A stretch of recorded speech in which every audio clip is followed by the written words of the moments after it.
भुवनेश्वरी संहिता में कहा गया है कि जिस प्रकार वेद अनादि हैं, उसी प्रकार सप्तशती भी अनादि हैं। दुर्गा सप्तशती के 13 अध्यायों में कुल 700 श्लोक समाहित हैं। देवी महात्यम हिंदुओं का एक धार्मिक ग्रंथ है जिसमें देवी दुर्गा की महिषासुर नामक राक्षस के ऊपर विजय का वर्णन है। यह मार्कंडेय पुराण का अंश है। इसमें 700 श्लोक होने के कारण इसे दुर्गा सप्तशती भी कहते हैं।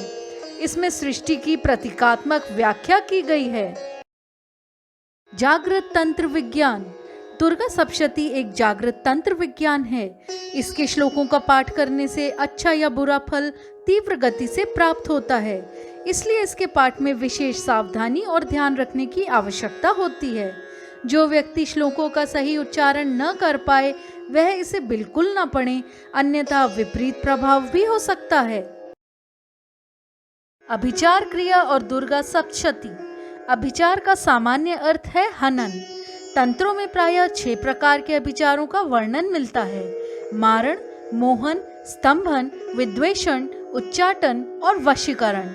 मारण से प्राणनाश करने, मोहन से किसी के मन को मुक्त करने, स्तंभन से मंत्रादि द्वारा किसी भी वस्तु या व्यक्ति विशेष को रोक देना या किसी बंधन में बांध देना, स्थितिकरण या नाश करने, विद्वेषण से 2 व्यक्तियों में द्वेष या शत्रुता उत्पन्न करना, उच्चाटन से किसी के मन को चंचल, उन्मत्त या अस्थिर करने तथा वशीकरण से राजा या किसी स्त्री अथवा अन्य व्यक्ति अथवा पशु के मन को अपने वश में करने की क्रिया संपादित की जाती है।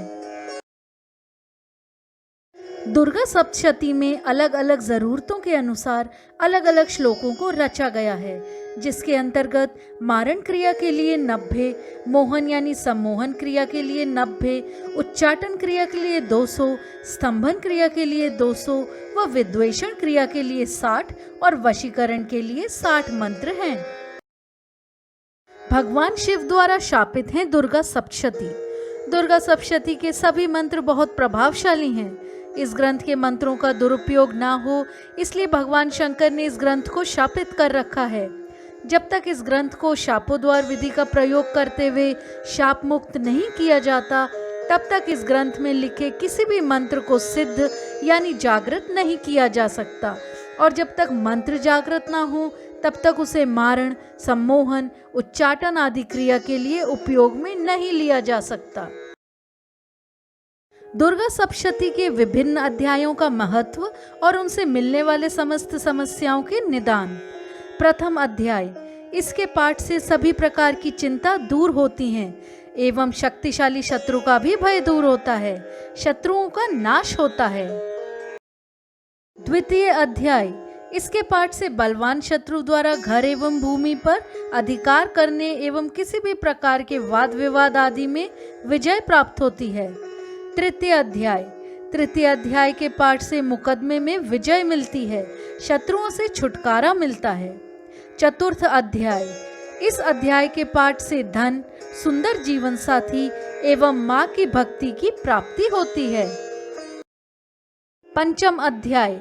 पंचम अध्याय के पाठ से भक्ति की भावना प्रबल होती है, भय, बुरे स्वप्नों और भूत प्रेत बाधाओं का निराकरण होता है।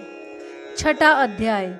इस अध्याय के पाठ से समस्त कार्य बाधाएं दूर होती हैं और समस्त इच्छित फलों की प्राप्ति होती है। सातवां अध्याय।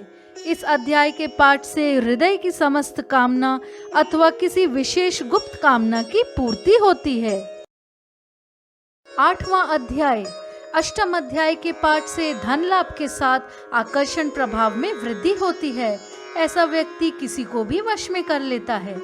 नौवां अध्याय। नवम अध्याय के पाठ से खोए हुए की तलाश में सफलता मिलती है, संपत्ति एवं धन का लाभ भी प्राप्त होता है। 10वां अध्याय। इस अध्याय का पाठ करने से गुमशुदा व्यक्ति को लौटा लाया जा सकता है, शक्ति और संतान का सुख भी प्राप्त होता है। 11वां अध्याय। 11वें अध्याय का पाठ करने से किसी भी प्रकार की चिंता से मुक्ति, व्यापार में सफलता एवं सुख संपत्ति की प्राप्ति होती है। 12वां अध्याय। इस अध्याय के पाठ से रोगों से छुटकारा, निर्भयता की प्राप्ति होती है एवं समाज में मान सम्मान मिलता है। 13वां अध्याय। 13वें अध्याय के पाठ से माता की भक्ति एवं सभी इच्छित वस्तुओं की प्राप्ति होती है। दुर्गा सप्तशती के पाठ का फल।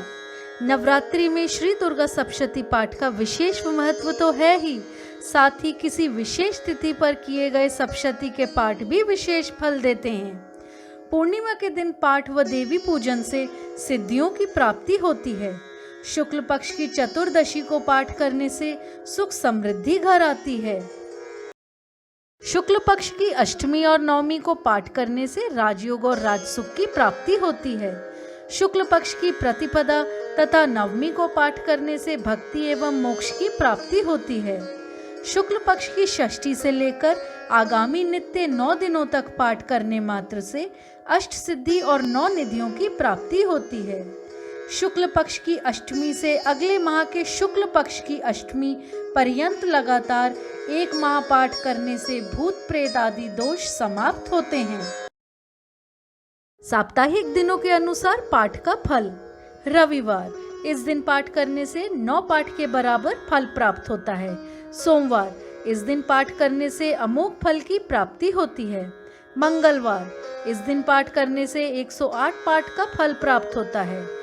बुधवार, इस दिन पाठ करने से 1 लाख दुर्गा पाठ का फल प्राप्त होता है। बृहस्पतिवार, इस दिन पाठ करने से 1.25 लाख दुर्गा पाठ का फल प्राप्त होता है। शुक्रवार, इस दिन पाठ करने से 2 लाख दुर्गा पाठ करने का फल प्राप्त होता है। शनिवार, इस दिन पाठ करने से अनंत गुना दुर्गा पाठ का फल प्राप्त होता है।